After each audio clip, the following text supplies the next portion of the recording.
Hello, I am Kia West and I'm a current student with Federation Australia. I have my little 10-month-old with me while I'm doing these video reflections, so please excuse us. This video is about my metacognitive practice that I have embedded into my learning experience. I want to share a little bit about why I use it, how I use it, and also link some of what I learned in last semester, introduction to biological and cognitive psychology.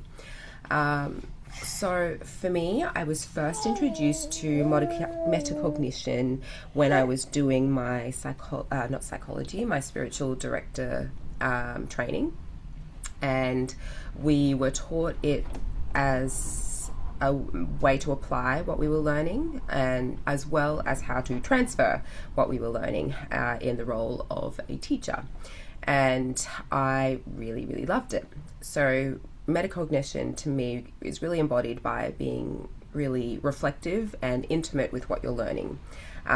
You're kind of getting to know what you already know, and linking it to the new information that you are learning. It's something that I use in almost every context, whether it's learning to cook a new dish or a new sourdough loaf, or learning a new skill. I will typically look at what I know already and then link it to what I'm learning. So for me, I use a number of different prompts. I start my learning week by looking at what is to come, going through the different chapter headings, having a look at the activities that we have listed to complete, and I start to question, what do I already know about this week's topic? If I don't know anything, I reflect on that. I start to generate questions. What am I so excited to learn more about on this week's topic? Do I have any things that I would hope to have answered that I can keep a lookout for in my learning? Then I will reflect on if there are any parts of the topic that I might find challenging.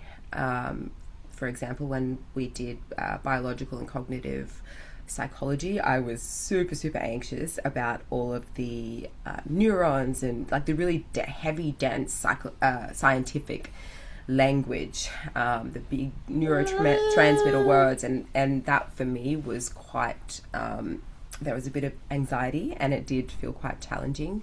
So I acknowledge that ahead of the learning process. And I also give myself the opportunity to identify any risk factors for the week ahead that I can create some strategies around. So I have a little infant who often needs me around the clock. We travel quite a lot between the Sunshine Coast and Delano, Queensland. So I have to be super organized. And if there are some weeks that I do have quite a tight schedule, I have to create strategies around that so I don't fall behind. Other risk factors might be, known not having a good mental health week, feeling quite depleted and low. I've noticed, this is my third semester now, typically around week 3 to 4, I'm really like burnt out already. So that's something that, because I reflected on that in my last semester, I can create some strategies around this semester.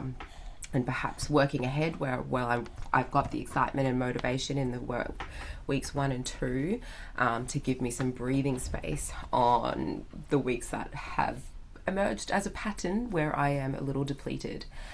So these are things that I'm staying ahead of the game with by practicing a pre-start expectations to my reflective learning.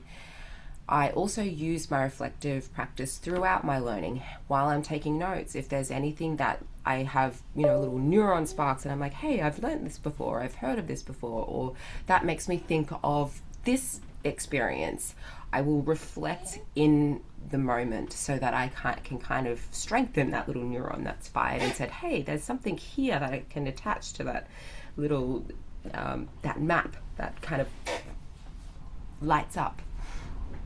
So I've embedded that as a in the moment reflective practice. And what that often looks like in my notes is if I'm taking some notes and like think of something, that little, like for me it feels quite visceral. It is like a little light bulb goes ding, you've got something here, I'm trying to connect here. I'll reflect on that in the moment and say, oh, that reminds me of this, what's coming up for me is this experience, or that reminds me of this, or there's something here that I think this could be trying to connect here. And I have that as like a little asterisk inside of my notes to then come back on. And then at the end of my learning week, I will use these sort of post-reflection prompts. What did I work on this week? This week, for example, I had 2 course units. This is my first semester doing 2 units.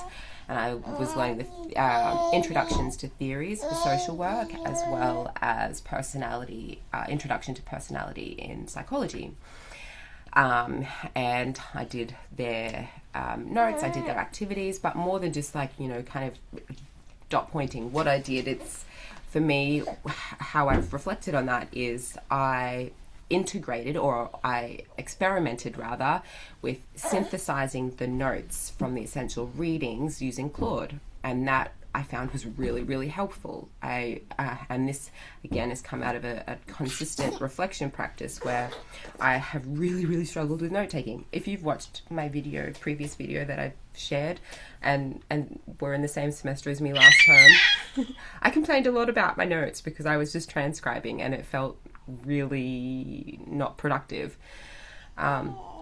So using an app to synthesize the learning so that I can then workshop and play and practice and link the information felt a lot more integrative and useful for me. Then look at what I found challenging.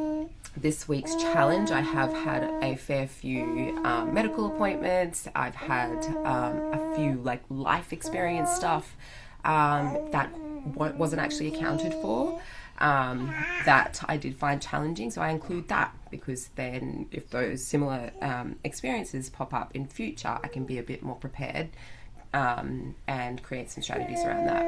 I reflect on what I've found helpful. I really found using Claude as a synthesis device really, really helpful. Claude allowed me to ask more questions about the notes that I had extracted to then workshop them a bit more in real time.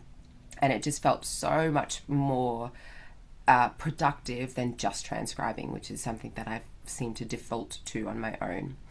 And from that, my last sort of prompt in my post sort of learning reflections is what to focus on next. So I'm aware I have assessments coming up in my personality course, so I'm staying on top of that. I've picked out my reading articles that I want to use, and now for me it's starting to just draft what for my written essay. So I wanted to share with you and link it all back to my learning.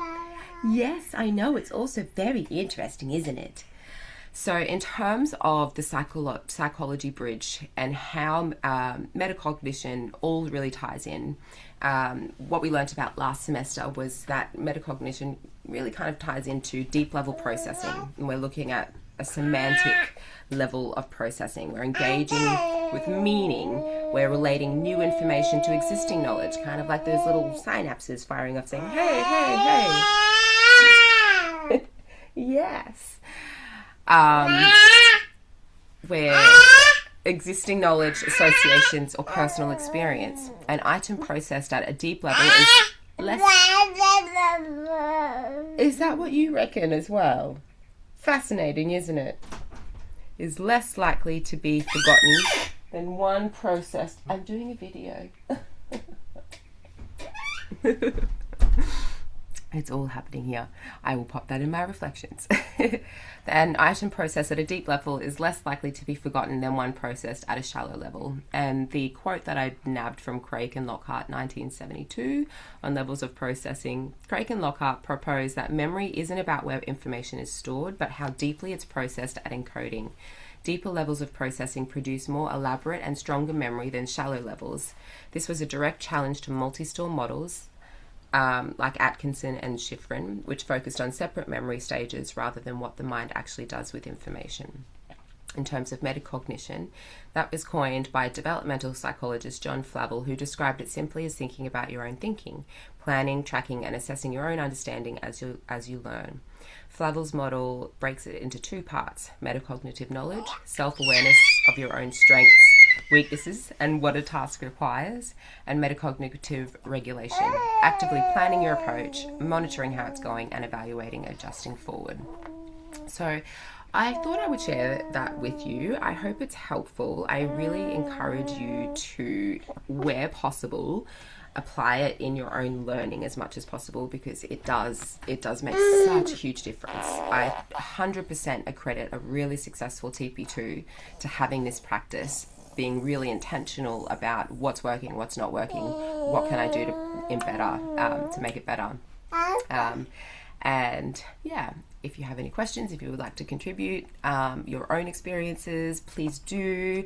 Always open to start a juicy discussion on thinking about how we think. So yeah, thank you for bearing with my beautiful vocal little Miss Violet, and I hope this has been really helpful for you.